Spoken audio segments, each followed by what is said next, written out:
Have you ever seen a product and thought, yeah, that's a useless gimmick?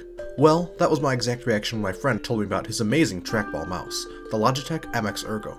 Initially, I was somewhat dismissive because I thought that trackballs were an outdated technology, a 90s gimmick that was only for a very niche group of people. However, the more he explained the mouse and its features besides the trackball, the more intrigued I became. So after doing some research of my own, I bit the bullet and ordered my own $100 Logitech MX Ergo. But before you throw a Benjamin and some change down for this mouse, because taxes, watch me do it first and join me as I bring you along on my journey to find out. Is it any good? Wait, no, that's not right. Watch me do it first, and join me as I bring you along on my journey to find out. Is it worth it? I wasn't really in the market for a new mouse when I purchased the MX Ergo, as I had been using the wired Razer Death Adder Elite mouse, which, up until this point, had been working pretty well. Or so I thought. One day while talking to my friend Frank, he was telling me about the mouse he had, the Logitech MX Ergo, and how much he liked using it compared to a normal mouse. I initially wrote his words off, as my brain thought of trackballs as old, antiquated technology from the 90s and early 2000s that really wasn't used anymore. Just because, really, how often do you see trackballs in the wild on products? The closest thing I can think of is trackpads on laptops, but even then, they're pretty different. However, as he continued to tell me about it, the gears began to turn in my head, and the MX Ergo started to sound more and more enticing. After we finished, I decided to look it up and do some research on it. So, what does the MX Ergo offer compared to a normal mouse? Well, obviously the main feature of this mouse is the trackball. However, what I, maybe stupidly, didn't realize is the fact that the mouse doesn't move. The MX Ergo remains stationary, and you use the trackball to move the cursor around your screen. Now, I know that might sound obvious to some people, but before this, I had really never looked into or used trackballs in the slightest. So, someone else might have the same misconception as I did, or maybe I'm just dumb. This feature alone was enticing to me because I often found myself moving my mouse around a lot and having to pick it up and move it when it got too close to the edge of my desk. I don't have infinite desk space, and the fact that the MX Ergo remains stationary and doesn't rely on it was a massive plus in my opinion.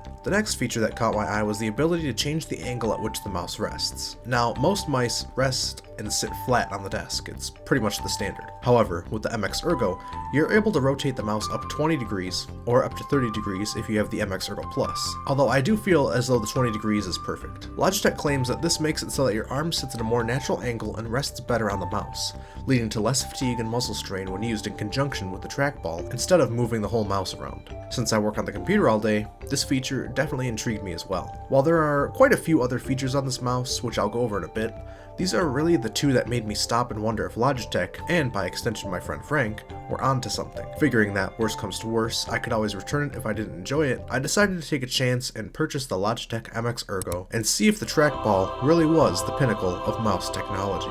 Before we get into the MX Ergo, I'll just make the usual disclaimer. No, this isn't a sponsored video, and unfortunately, I did not receive this product for free, much to the dismay of my wallet. While the MX Ergo usually retails for $99, which honestly at that point, let's just round it up to $100, I did happen to get the mouse on sale on Amazon for $79, so I managed to save about 20% on it. Not too shabby. Additionally, there is a variant of this mouse called the MX Ergo Plus, which comes with a small base that allows you to up the resting angle to 30 degrees as opposed to the 20 degrees the normal MX Ergo does. Unfortunately, I didn't know this until I was going to make the review, but I'm sure it works just as well as the normal mouse, but whether you want the optional extra 10% is up to you. It ends up being the same price, $99 as well. If I would have known this, I definitely would have gotten it since it would have helped with the review, but c'est la vie. Also really quickly, I just wanted to say I appreciate anyone watching the video. If you enjoyed the video or if this video helped you, consider leaving a like so it can reach further and help more people, and consider subscribing if you enjoy the content. I'd also love to hear from anyone in the comments who has this mouse as well, and hear their opinions on it. And if you have any further questions about the Logitech MX Ergo that weren't answered in the initial video, throw them in the comments and I'll do my best to help. But anyways, onto the mouse. The mouse itself came in a small box, and unfortunately, my dumbass forgot to take pictures of the unboxing process. Believe me, you didn't really miss anything special. Inside was just the mouse itself, as well as the USB receiver and a cable to recharge the mouse's battery. The box has some information about it, including the mouse's features, but the most important part of the box is the fact that it was made using FSC certified forests. This might be a bit of a tangent, but the FSC, or the Forest Stewardship Council, is an international nonprofit organization that promotes responsible management of the world's forests. It might not be a major selling point of the mouse, but it's nice to know that the packaging is green and created through responsible logging. Additionally, the MX Ergo is certified carbon neutral, which means that the carbon impact of the product and its packaging is zero, so its creation caused caused zero pollution. Again, probably not a major selling point of the mouse, but I do think that it's something nice to point out and something that Logitech should be applauded for in its efforts to help reduce pollution. Taking the mouse out of the box, it has a nice weight to it. It's not super heavy, but compared to your average mouse, it's heavier at 9.14 ounces or 259 grams. For comparison, here we have a page with some examples of how heavy 9 ounces is. Okay, some of these are pretty relatable.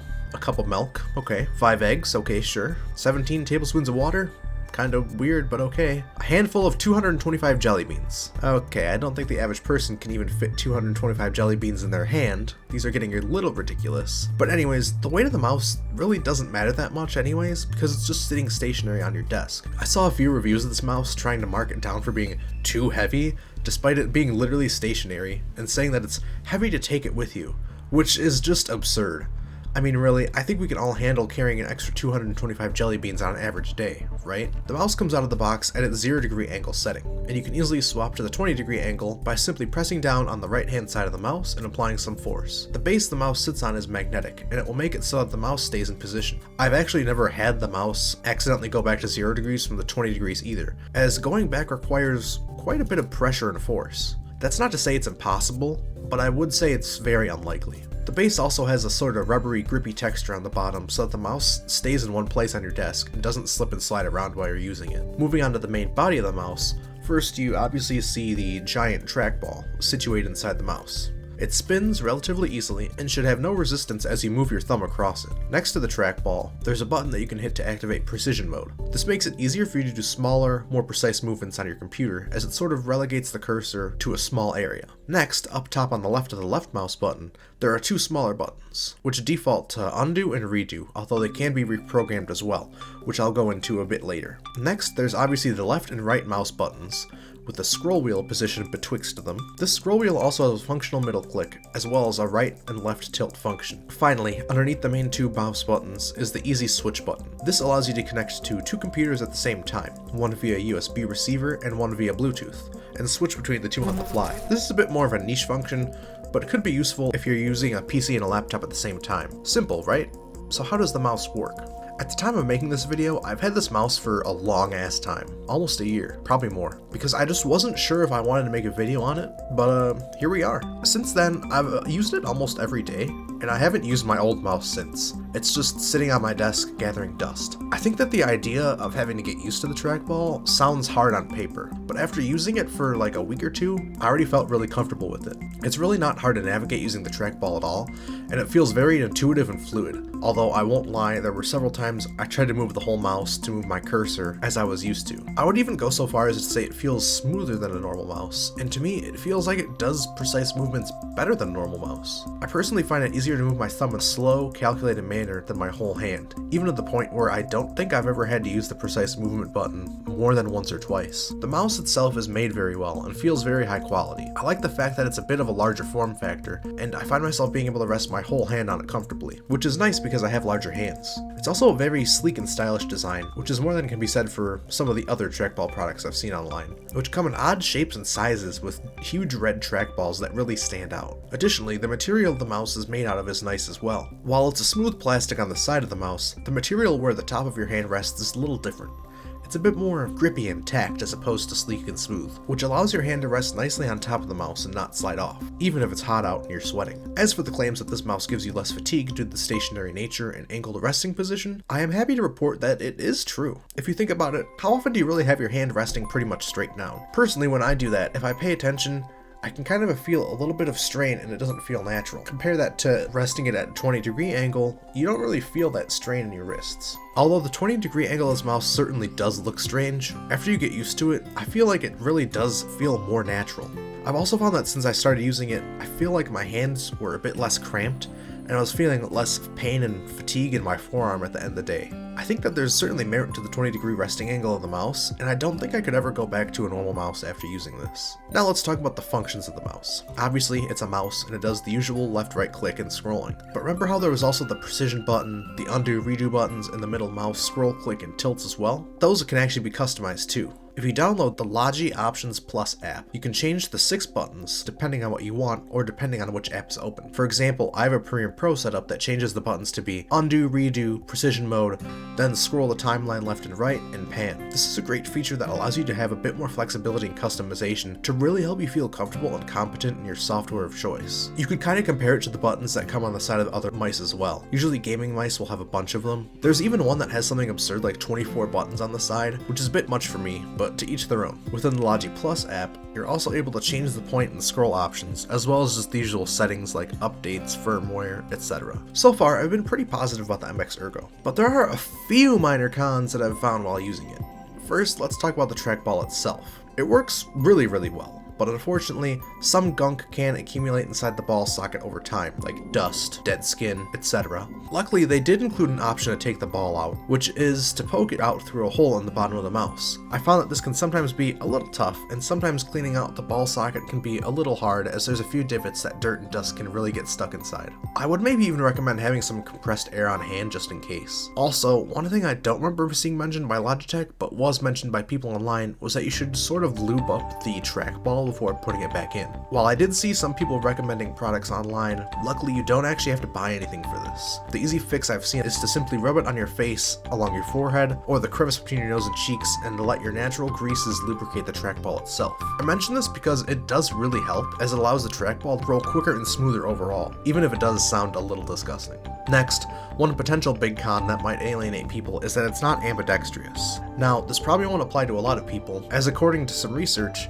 the percentage of the population who are left-handed is about 9.2%. However, it's definitely worth pointing out because this might eliminate the mouse from some people's lists if they're left-handed. I've also had some issues where the mouse starts moving around weird or sort of lagging behind and not being super responsive. I've seen some people online reporting having a similar issue, with some people blaming the issue on something in the Windows code itself. I can usually fix it by simply turning the mouse off, then back on. If that doesn't help, I've also found that opening the Logi Options Plus app can help too. And this isn't a super recurring issue, and it might not even be the mouse's fault. It could just be a weird little software quirk, but I figured that it was certainly worth pointing out. Finally, I have a few minor nitpicks that aren't major issues, but can be just a little bit annoying.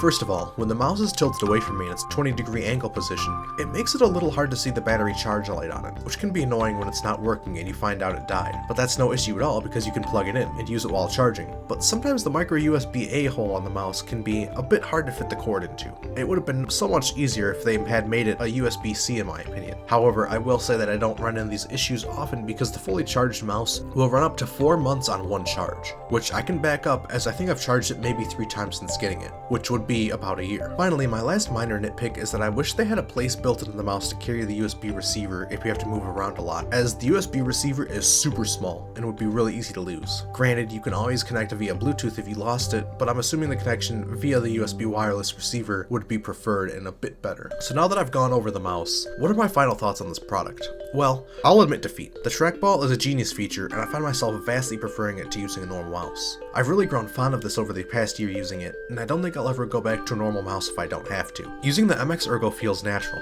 and it's so easy and effortless to move the trackball with your thumb. While it will take you a week or two to get used to, it's pretty easy to understand and not confusing or complicated to learn. In addition to the trackball, the 20-degree rotation also has definitely helped, and it feels way more natural resting my arm at that ankle as opposed to being flat down on my desk. I also really love that this mouse is stationary, as before my mouse would end up being really close to the edge of my desk and even falling off a few times. Additionally, I will say that I've had no issues using this for gaming as well. The mouse feels very responsive and the trackball feels natural to use in a gaming-focused environment.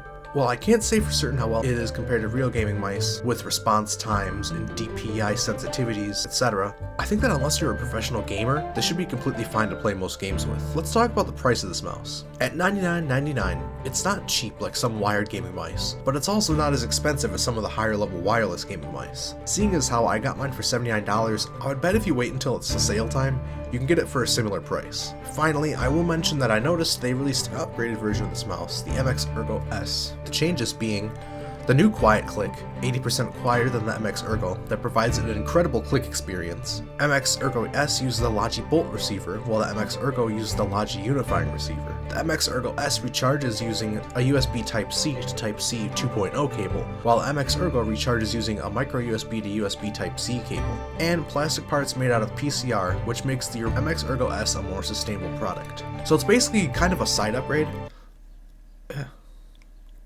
hair in my mouth. Although this new version might lead to bigger sales of the old MX Ergo as they try to get rid of their older stock. Overall, I really enjoyed this product, and I have no problem suggesting that it's good for everyday use as well as gaming. While it might seem gimmicky, I found that this mouse really works, and I wouldn't have even minded paying full price for it with how much I found myself enjoying it. I wholeheartedly approve of this mouse, but as always, you should do your own research and see if you think it's right for you before buying it. And we've reached the end of the video. If you found it helpful and enjoyable, consider leaving a like, subscribing, and leaving a comment with your thoughts on the mouse. Thanks for watching, and I'll see you in the next video.